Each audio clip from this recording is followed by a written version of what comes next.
விஸ்வநாதர். அந்த விஸ்வநாத பெருமானுக்கு ஒரு நாள் ஒரு ஆசை வந்துதான். ஒரு பிச்சைக்காரனா காசி வீதியில போனா நம்ம எப்படி வரவேற்பார்கள்? அதனால அவர் பிஷாண்டி தானே, அவருக்கு ஒன்றும் புதுசு இல்லையே. அவர் ஒரு பிச்சைக்காரனாக வீதியில் வருகிறார். வந்து வீடு வீடாக கையேந்துகிறார். காலையிலிருந்து மாலை வரை காசிமா நகர் முழுக்க அலைந்த பிறகும் அன்னபூரணியினுடைய கணவனுக்கு ஒரு பிடி சோறு கொடுப்பதற்கு யாரும் தயாராக இல்லை. பசியால வாடிப்போன நிலையில் இருந்த எம்பெருமான் மாலை வேளையில் காசி நகரத்தினுடைய சாக்கடைகள் எல்லாம் சங்கமமாகின்ற பகுதி, அந்த பகுதியில போய் சேர்க்கிறார். அங்கே ஒரு ஏழை உட்கார்ந்திருக்கிறான். அவன் தொழுநோயாளி. அவனை சுற்றி 4 நாய்கள் இருக்கின்றன.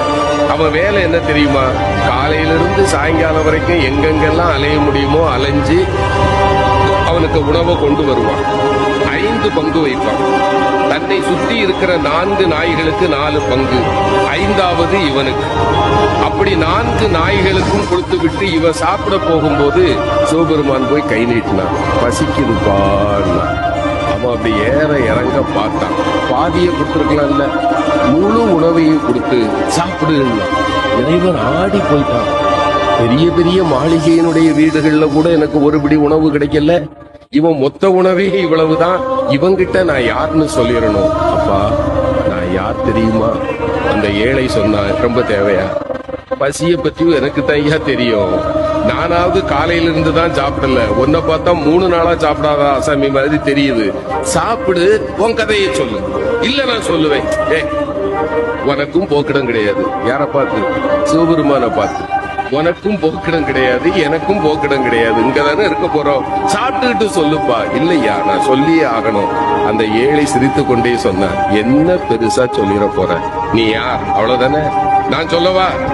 நீ பரம்பொருள். இங்கு கோயில் கொண்டிருக்கக்கூடிய காசி விஸ்வநாதன் நீ. சரிதானப்பான்னா. இறைவன் ஆடி போயிட்டான். ஞானிகளாலும் கண்டுகொள்ள முடியாத என்னை மகனே நீ எப்படிப்பா கண்டுகொண்டாயின்னா. அந்த ஏழை சொன்னா, இந்த ஊர்ல யாருமே என்ன மனுஷனா பார்க்க மாட்டாங்க ஐயா. என்ன பார்த்தா 100 அடி தள்ளி போயிடுவாங்க. ஆனால் என்னைக்கு சமமாக அமர்ந்து அழுகி போன என் கையில் இருக்கிற உணவை கூட உண்பதற்கு ஒருவன் கையேந்துவான் என்றால் என் கருணை கடலே, உன்னை தவிர வேறு யாரால் ஐயா இது முடியும்? நீ என் முன்னே வந்து அமர்ந்த போதே நான் கண்டுகொண்டேன் நீ யார் என்று. எம்பெருமான் அவன் கையை பிடிச்சான். அவன் தொட்ட பிறகு மேனில ஒரு நோய் வருமா? அவன் கையை பிடித்துக் கொண்டு சொன்னான், மகனே ஏன் நான் உன்னை தேடி காட்சி கொடுக்க வந்தேன் தெரியுமா? 4 உயிர்களுக்கு நீ உணவு தருகிறாய் பார்த்தாயா? நீ உண்பதற்கு முன்னால் 4 உயிர்களுக்கு நீ உணவு தருகிறாய் பார்த்தாயா? உன்னை விட மிகச்சிறந்த கொடையாளி வேறு யாரும் இல்லை. இந்த கருணைக்காகத்தான் நான் உன் முன்பு வந்தேன். அவ்வளவுதாங்க.